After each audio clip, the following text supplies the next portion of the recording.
Welcome to The Explainer. Today, we are diving into a really powerful idea from Nassim Nicholas Taleb, and it's called anti-fragility. Now, this isn't just some abstract concept. It's something that could totally change how you think about chaos, uncertainty, and, well, pretty much the way you live your life. Okay, so think about it. We spend so much of our time trying to make everything stable, right? Predictable, from how we manage our money to our daily routines. And we do it because we think it makes us safer. But here's the kicker. What if all that effort, what if it's actually making us more fragile?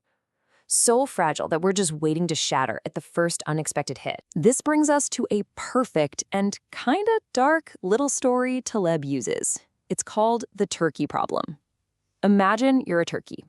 For 1,000 straight days, you get fed. Life is good. Your data is solid. The world is a safe, predictable place. Your confidence is through the roof, right up until the day before Thanksgiving.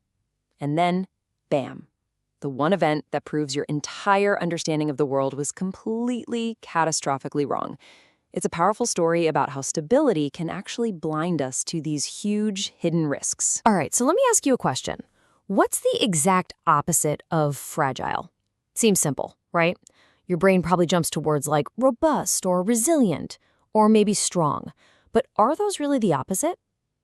Think about it. A porcelain cup is fragile. You drop it, it shatters. A rock, on the other hand, is robust. You drop it, it's fine. It resists the shock. But is just resisting damage the true opposite of being damaged? And this is where Taleb introduces what he calls the triad. It's a fantastic way to look at it. On one end, you've got the fragile. That's our poor porcelain cup. It absolutely hates shocks. In the middle, you have the robust. Think of something like a phoenix from the myths. Sure, it can go through fire, but it just comes back the same. It endures. It's okay. But the real opposite? That's the hydra. You cut off one of its heads and two grow back in its place. It doesn't just survive the attack, it actually gets stronger from it. That is what it means to be antifragile. So there's the word antifragile. It's the name Taleb gave to this incredible property of things that actually gain from disorder. Think about it. Stressors, randomness, mistakes. They're not just things to put up with, they're fuel. Your immune system, for example, gets stronger when it's exposed to germs. Your muscles literally grow because you stress them, you break them down. It sounds like a wild idea, but it's not some exotic thing. It's basically the secret sauce of life itself. Okay, so if being antifragile is so great, and it seems to be built into nature, then why do we seem hell-bent on building a world that's the complete opposite? A fragile world. Let's dig into how our best intentions can sometimes backfire, making things way more fragile than they need to be. One of the big reasons has a fancy name, iatrogenics. But the idea is simple. It's harm caused by the healer. Like when a doctor's cure actually makes the patient sicker. Taleb says we do this constantly. Take the economy. We try to smooth out all the little bumps in the road, the natural ups and downs. Sounds good, right? But what we're really doing is stopping the system from making small, necessary corrections. All that pressure just builds up under the surface, hidden, until boom, you get a huge, catastrophic crash. And this quote just nails this weird thing we humans do. Taleb calls it domain dependence. It's this blind spot we have. We totally get that stressing our muscles in a gym is good for us, right? We'll go lift weights. But then, minutes later, we'll pay a porter to carry our suitcase for us, avoiding the exact same kind of useful natural stress. It's the same principle, but we just don't connect the dots between different areas or domains of our life. And in our quest to make everything easier, we're actually making ourselves more fragile. All right, so we get the problem. We're accidentally building fragility all over the place. So what do we do about it? How do we actually fight back and build a more anti-fragile life? Let's talk strategy, because Taleb gives us some really powerful, practical tools for this. First up is something called the barbell strategy. And the core idea here is to completely forget about medium risk. Taleb says that middle ground is where we get into trouble. It's an illusion where we're terrible at judging the real risks. So instead, you build a barbell. You basically go all in on two opposite extremes. So what does that actually look like? Well, picture a barbell. On one end, you've got the super heavy, safe weights.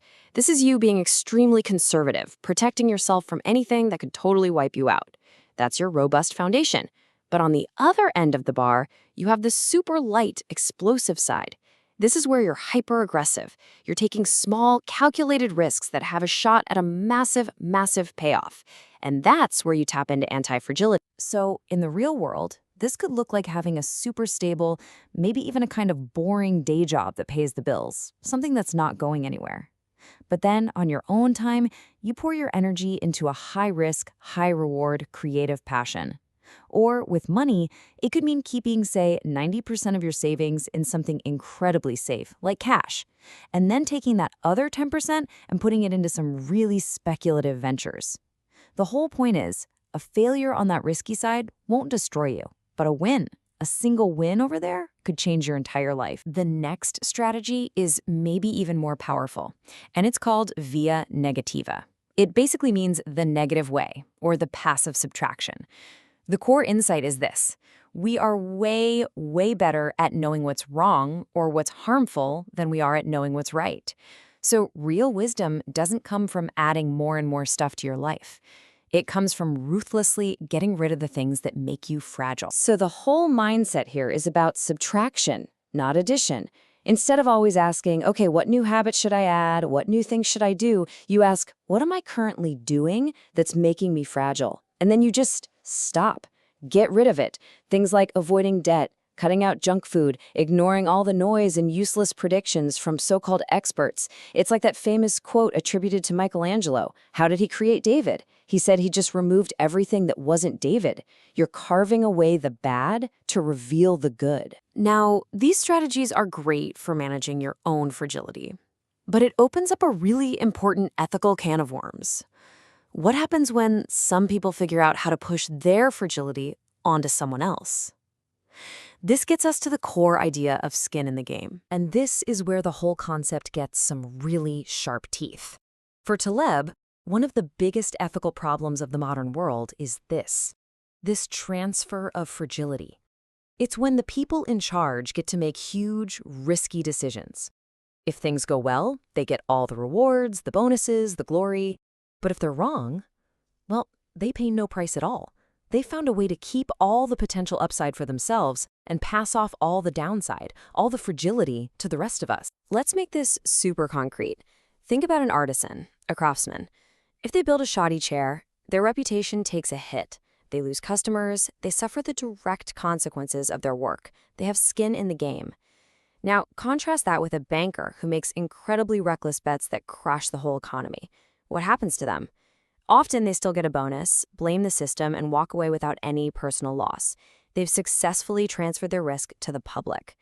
For Taleb, a fair and just system is one where the people making the decisions have to live with the consequences, good or bad. So when you boil it all down, the goal here isn't to become a perfect fortune teller. You can't predict the future. The real goal is to build a life and to help build systems that are so robust to bad things and so open to good surprises that you just don't have to predict. You're set up not just to survive the chaos, but to actually thrive in it. So I'll leave you with a question to think about. In your own life, right now, where are you the turkey, blissfully unaware and getting more fragile by the day? And, more importantly, where could you start being the hydra, ready and waiting to get stronger from whatever comes next?